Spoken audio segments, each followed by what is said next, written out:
Diploma engineering এর মান কিসের সমান, এমন একটি প্রশ্ন অনেক শিক্ষার্থীর মাথায় ঘুরপাক খায়, ফলে কৌতূহলী হয়ে ওঠে জানার জন্য। আসলে ডিপ্লোমা ইঞ্জিনিয়ারিং এর মান ডিপ্লোমা ইঞ্জিনিয়ারিং এরই সমান, কারণ এটি একটি স্বতন্ত্র ডিগ্রি। তবে অনেক ক্ষেত্রে এটি এইচএসসির সমমান বলা হয়। যদিও এইচএসসির সমমান বলা হয়, কিন্তু একটি বিষয় একটু লক্ষ্য করবেন, এইচএসসি পাশ করা শিক্ষার্থীর চাকরির আবেদনের পোস্টে একজন ডিপ্লোমা ইঞ্জিনিয়ার আবেদন করতে পারলেও ডিপ্লোমা ইঞ্জিনিয়ারিং এর পোস্টে একজন এইচএসসি শিক্ষার্থী আবেদন করতে পারে না। অর্থাৎ আমরা এখান থেকে বুঝলাম, যদিও সমমান বলা হচ্ছে, কিন্তু ডিপ্লোমা ইঞ্জিনিয়ারিং আসলেই স্বতন্ত্র এবং আলাদা।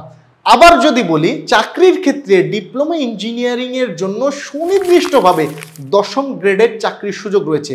সেখানে এইচএসসি পাশ করা একজন শিক্ষার্থীর জন্য সুনির্দিষ্টভাবে তেমন কোনো চাকরি নেই।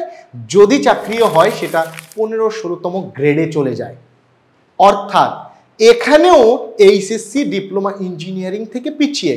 অপরদিকে ডিপ্লোমা ইঞ্জিনিয়ারিংয়ে পড়তে হলে একজন এইচএসসি পাশ করা শিক্ষার্থী যদি ভর্তি হতে চায়, তাকে 3য় পর্বে ভর্তি হতে হয়, যেখানে পলিটেকনিকে 8টি সেমিস্টার রয়েছে। অর্থাৎ এইচএসসি পাশ করার পর সে মাত্র 2টা সেমিস্টার শেষ করে গিয়ে 3য় সেমিস্টারে ভর্তি হয়। এক্ষেত্রেও আমরা দেখছি যে এইচএসসি ডিপ্লোমা ইঞ্জিনিয়ারিংয়ের সমমান নয়। সো ডিপ্লোমা ইঞ্জিনিয়ারিং একটি স্বতন্ত্র ডিগ্রি, এবং এই ডিগ্রির মাধ্যমে মূলত এক ইঞ্জিনিয়ারিং প্রফেশনে একজন সহকারী প্রকৌশলীর সহযোগী হিসেবে আমাদের এই ডিপ্লোমা ইঞ্জিনিয়ারগণ উপসহকারী প্রকৌশলী হিসেবে কাজ করে। সো এই ডিপ্লোমা ইঞ্জিনিয়ারিংয়ের মান কেমন, এটা নিয়ে প্রশ্ন করা সম্পূর্ণ অহেতুক একটি বিষয়। এটি একটি স্বতন্ত্র ডিগ্রি, এটা ডিপ্লোমা ইঞ্জিনিয়ারিংয়েরই সমমান। এটি এইচএসসির সমমান আক্ষরিক অর্থে বলার সুযোগ নেই। কাজের ক্ষেত্রে কিছু কিছু জায়গাতে হয়তো আমরা একসাথে মিলালেও মিলাতে পারি, কিন্তু বাস্তবিক অর্থে এইটাকে একসাথে মেলানোটা বোকামি ছাড়া কিছু নয়।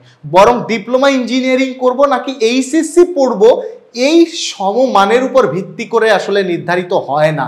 মূলত এইচএসসি পড়ুয়া একজন শিক্ষার্থী যে ডাক্তার হতে যাচ্ছে, সে তো ডেফিনেটলি ডিপ্লোমা ইঞ্জিনিয়ারিং পড়বে না। যে প্যারামেডিক্যাল পড়তে যাচ্ছে, সে তো ডেফিনেটলি ডিপ্লোমা ইঞ্জিনিয়ারিং পড়বে না।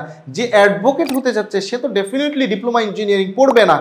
যে তারা কি করবে, তারা তো এইচএসসির দিকে যাবে। এই কারণে এইচএসসির দ্বারা পড়াশোনার একটা গন্তব্য নির্ধারিত হয়, আর ডিপ্লোমা ইঞ্জিনিয়ারিং এর দ্বারা আরেকটা গন্তব্য নির্ধারিত হয়।